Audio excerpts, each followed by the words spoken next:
Hello everybody, welcome back to my channel after so long time. Okay, ಇವತ್ತು ಏನು ಮಾಡ್ತಿದ್ದೀನಿ ಅಂದರೆ ವೈಟ್ ಸಾಸ್ ಪಾಸ್ತಾ ಮಾಡಬೇಕು ಅಂತ ಎಲ್ಲನೂ ಆರ್ಡರ್ ಮಾಡಿ ತರಿಸಿ ಇಟ್ಕೊಂಡಿದ್ದೀನಿ. ನಮಗೆ ಹಾಲು ಬೇಕಾಗುತ್ತೆ, butter and oregano, chilli flakes ಮತ್ತು important main thing pasta, wheat pasta ತೊಗೊಂಡಿದ್ದೀನಿ. ಅದಾದಮೇಲೆ ನಿಮ್ಮ ಇಷ್ಟ ಇರೋ ವೆಜಸ್ನ ನೀವು ಆ್ಯಡ್ ಮಾಡ್ಕೋಬೋದು. ನಾನಿಲ್ಲಿ ಸಿಂಪಲಾಗಿ ಮಾಡ್ತಾಯಿದ್ದೀನಿ. ಸೊ ಜಸ್ಟ್ ಕ್ಯಾಪ್ಸಿಕಮ್ ಮತ್ತು ಕ್ಯಾರೆಟ್ ಅಷ್ಟೇ ತೊಗೊಂಡಿದ್ದೀನಿ. You can also add mushroom, sweet corns ಎಲ್ಲ ಆ್ಯಡ್ ಮಾಡ್ಬೋದು, ಬಟ್ ನಾನು ಇಷ್ಟೇ ತೊಗೊಂಡಿರೋದು. ನೆಕ್ಸ್ಟ್ ಹೇಗೆ ಮಾಡ್ತೀನಿ ಏನು ಅಂತ ತೋರಿಸ್ಕೊಡ್ತೀನಿ. ಇವಾಗ ನಾವು ತೊಗೊಂಡಿರೋ ಪಾಸ್ತಾನ ಚೆನ್ನಾಗಿ 2 to 3 times ವಾಶ್ ಮಾಡ್ಕೊಬೇಕು. ಅದಾದಮೇಲೆ ಬೇರೆ ನೀರು ಆ್ಯಡ್ ಮಾಡಿಕೊಂಡು ಅದಕ್ಕೆ ಸಾಲ್ಟ್ ಮತ್ತು ಕುಕ್ಕಿಂಗ್ ಆಯಿಲ್ ಆ್ಯಡ್ ಮಾಡಿಕೊಂಡು 10 ಮಿನಿಟ್ಸ್ ಸಾಕಾಗುತ್ತೆ. ಮೀಡಿಯಮ್ ಫ್ಲೇಮಲ್ಲಿ 10 ಮಿನಿಟ್ಸ್ ಬಾಯ್ಲ್ ಮಾಡ್ಕೊಳ್ಳಿ. ಅದಾದಮೇಲೆ ನಾನು ತೊಗೊಂಡಿರೋ ವೆಜ್ಜಸ್ನ ಚಿಕ್ಕದಾಗಿ ಚಾಪ್ ಮಾಡಿ ಇಟ್ಕೊಂಡಿದ್ದೀನಿ. ಅದಾದಮೇಲೆ ಯು ಕ್ಯಾನ್ ಟೇಕ್ ಅನಿಯನ್ಸ್ ಮತ್ತು ಗಾರ್ಲಿಕ್ನ ಚಿಕ್ಕದಾಗಿ ಚಾಪ್ ಮಾಡ್ಕೊಳ್ಳಿ. ಗಾರ್ಲಿಕ್ ಇದ್ದರೆ ತುಂಬ ಚೆನ್ನಾಗಿರುತ್ತೆ, ಸೊ ಗಾರ್ಲಿಕ್ ಆ್ಯಡ್ ಮಾಡಲೇಬೇಕು. ಅದಾದಮೇಲೆ ಒಂದು ಪಾತ್ರೆ ತೊಗೊಂಡಿದ್ದೀನಿ. ಇದಕ್ಕೆ ನಾನು ಬಟರ್ ಆ್ಯಡ್ ಮಾಡ್ತಾಯಿದ್ದೀನಿ. ಸೊ 2 to 3 ಸ್ಪೂನ್ಸ್ ಆಫ್ ಬೆಣ್ಣೆನ ನಾನಿಲ್ಲಿ ಆ್ಯಡ್ ಮಾಡಿದ್ದೀನಿ. ನೀವು ಯಾವ ಸ್ಪೂನಲ್ಲಿ ಬೆಣ್ಣೆ ತೊಗೊಂಡಿರ್ತೀರ ಅಲ್ವಾ, ಅದೇ ಸ್ಪೂನಲ್ಲಿ ಯು ಹ್ಯಾವ್ ಟು ಟೇಕ್ ಮೈದಾ. ಅದೇ ಸ್ಪೂನಲ್ಲೇ ಮೈದಾ ತೊಗೊಬೇಕಾಗುತ್ತೆ. ಎಷ್ಟು ಸ್ಪೂನ್ ಬೆಣ್ಣೆ ಆ್ಯಡ್ ಮಾಡಿರ್ತೀರ ಅಷ್ಟೇ ಸ್ಪೂನ್ ಮೈದಾ ಆ್ಯಡ್ ಮಾಡಬೇಕು. ಆವಾಗಲೇ ಅದು ಒಂದು ಫ್ಲೇವರ್ಫುಲ್ಲಾಗಿರುತ್ತೆ.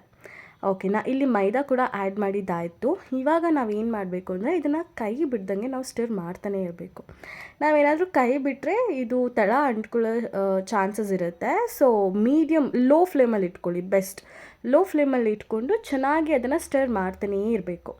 ಓಕೆನಾ. ಅದು ಒಂದು ಥಿಕ್ ಕನ್ಸಿಸ್ಟೆನ್ಸಿಗೆ ಬರುತ್ತೆ, ಅಲ್ಲಿವರೆಗೂ ನಾವು ಇದನ್ನು ಸ್ಟಿರ್ ಮಾಡಬೇಕು. ಮತ್ತು ಇದು ಹಸಿ ಸ್ಮೆಲ್ಲೆಲ್ಲ ಹೋಗಬೇಕು ಮೈದಾ ಹಿಟ್ಟದು, ಅಲ್ಲಿವರೆಗೂ ಚೆನ್ನಾಗಿ ಫ್ರೈ ಮಾಡ್ಕೊಬೇಕು. ಅದಾದಮೇಲೆ ಈ ಥರ ಒಂದು ಕನ್ಸಿಸ್ಟೆನ್ಸಿಗೆ ಬರುತ್ತೆ.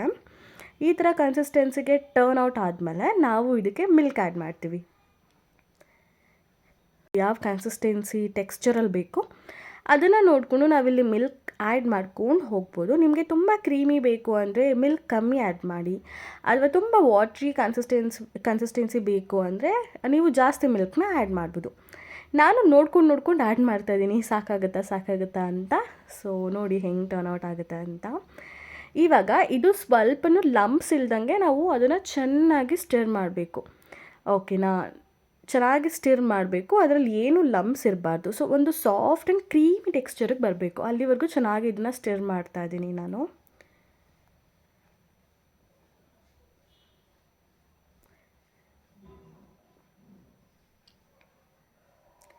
ವಿಸ್ಕರಲ್ಲಿ ಮಾಡಿದರೆ ಈಸಿ ಆಗುತ್ತೆ ಅಂತ ನಾನು ವಿಸ್ಕ್ ಎತ್ಕೊಂಡಿದ್ದೆ.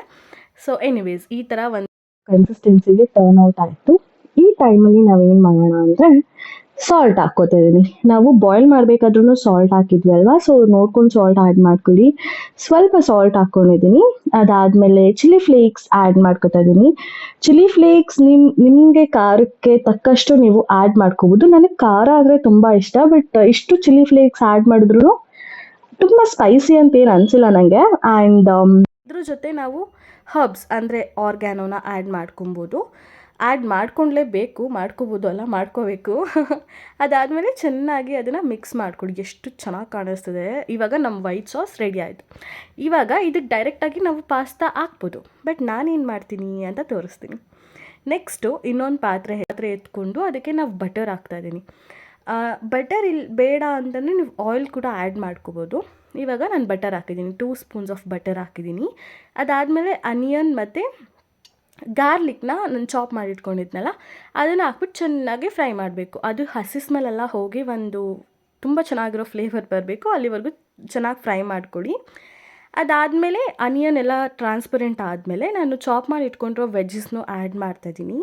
ಈವನ್ ವೆಜ್ಜಸ್ ಕೂಡ ಸ್ವಲ್ಪ ಸಾಫ್ಟ್ ಆಗಬೇಕು, ಅದು ಹಾಗೆ ಹಸಿದೇ ಬಿಡಬಾರ್ದು, ನಾವು ತಿನ್ನೋದಕ್ಕೆ ನಮಗೆ ಚೆನ್ನಾಗಿ ಅನಿಸೋದಿಲ್ಲ. ಸೊ ಸ್ವಲ್ಪ ಸಾಫ್ಟ್ ಆಗೋದಕ್ಕೆ ಬಿಡಿ. ಒಂದು 10 ಮಿನಿಟ್ಸ್ ಮೀಡಿಯಮ್ ಫ್ಲೇಮಲ್ಲಿ ಅದನ್ನು ಫ್ರೈ ಮಾಡ್ಕೊಳ್ಳಿ. ಅದಾದಮೇಲೆ ನಮ್ಮ ಒಂದು ವೈಟ್ ಸಾಸ್ ಏನಿರುತ್ತೆ ಅದಕ್ಕೆ ನೀವು ವೆಜ್ಜಸ್ನೆಲ್ಲ ಆ್ಯಡ್ ಮಾಡಿಕೊಂಡು ಚೆನ್ನಾಗಿ ಒಂದು ಮಿಕ್ಸ್ ಕೊಟ್ಕೊಬೋದು. ಓಕೆ, ಈ ಟೈಮಲ್ಲಿ ನೀವು ನೋಡ್ಕೊಳ್ಳಿ, ಕನ್ಸಿಸ್ಟೆನ್ಸಿ ನೋಡಿಕೊಂಡು ನಿಮ್ಗೆ ಇನ್ನೂ ಸ್ವಲ್ಪ ಏನು ವಾಟರ್ಗೆ ಆಗಬೇಕು ಅಂದರೆ ಹಾಲು ಆ್ಯಡ್ ಮಾಡ್ಕೋಬೋದು. ಇಲ್ಲ ಸಾಕು ಅಂದರೆ ನಾವೇನು ಬಾಯ್ಲ್ ಮಾಡಿ ಇಟ್ಕೊಂಡಿರ್ತೀವಲ್ಲ ಪಾಸ್ತಾ, ಅದನ್ನು ಆ್ಯಡ್ ಮಾಡಿಕೊಂಡು ನೀಟಾಗಿ ಒಂದು ಮಿಕ್ಸ್ ಕೊಡಬೇಕು, ಚೆನ್ನಾಗಿ ಸ್ಟಿರ್ ಮಾಡಬೇಕು. ಸೊ ದಟ್ ಪಾಸ್ತಾ ಮತ್ತು ನಮ್ಮ ವೈಟ್ ಸಾಸ್ ಏನಿರುತ್ತೆ ಅದೆಲ್ಲ ನೀಟಾಗಿ ಒಂದಕ್ಕೊಂದು ಮಿಕ್ಸ್ ಆಗಬೇಕು. ಅಲ್ಲಿವರೆಗೂ ನೀಟಾಗಿ ಚೆನ್ನಾಗಿ ಸ್ಟಿರ್ ಮಾಡ್ಕೊಳ್ಳಿ.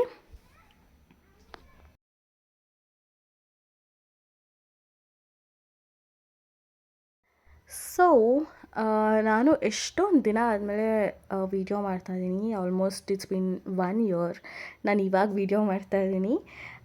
ಕನ್ಸಿಸ್ಟೆನ್ಸಿ ಈಸ್ ಅ ಕೀ ಅಲ್ವಾ, ಸೊ ಮಾಡೋಕ್ಕಾಗಿರಲಿಲ್ಲ ಇಷ್ಟು ದಿನ. ಇನ್ಮೇಲಾದ್ರೂ ನಾನು ಇದನ್ನು ಸೀರಿಯಸ್ಸಾಗಿ ತೊಗೊಂಡು ವೀಡಿಯೋಸ್ ಮಾಡಬೇಕು ಅಂತ ಅಂದ್ಕೊಂಡಿದ್ದೀನಿ. ನಿಮ್ಮ ಸಪೋರ್ಟ್ ನನಗೆ ತುಂಬ ಇಂಪಾರ್ಟೆಂಟ್. ಪ್ಲೀಸ್ ವಿಡಿಯೋನ ನೋಡಿ ಸಪೋರ್ಟ್ ಮಾಡಿ. ಆ್ಯಂಡ್ ವೈಟ್ ಸಾಸ್ ಪಾಸ್ತಾನ ನನ್ನ ಮನೇಲಿ ಟ್ರೈ ಮಾಡಿದ್ದು ಫಸ್ಟ್ ಟೈಮ್, ಆ್ಯಂಡ್ ಆಲ್ಸೋ ನಾನು ಅದನ್ನು ಟೇಸ್ಟ್ ಮಾಡಿದ್ದು first time. Trust me, this was so delicious. You will love it. ನೀವು ಟ್ರೈ ಮಾಡಲೇಬೇಕು. ಸಿಂಪಲಾಗಿ ಆಗುತ್ತೆ, ಬೇಗ ಆಗುತ್ತೆ, ಆ್ಯಂಡ್ ತುಂಬ ಟೇಸ್ಟಿಯಾಗಿರುತ್ತೆ. ಸರ್ವ್ ಮಾಡ್ಕೊಂಡಿದ್ದೀನಿ. ಯು ಕ್ಯಾನ್ ಸಿ ಎಷ್ಟು ಟೆಂಪ್ಟಿಂಗಾಗಿ ಕಾಣಿಸ್ತಿದೆ ಅಂತ. So that's it for today. Bye.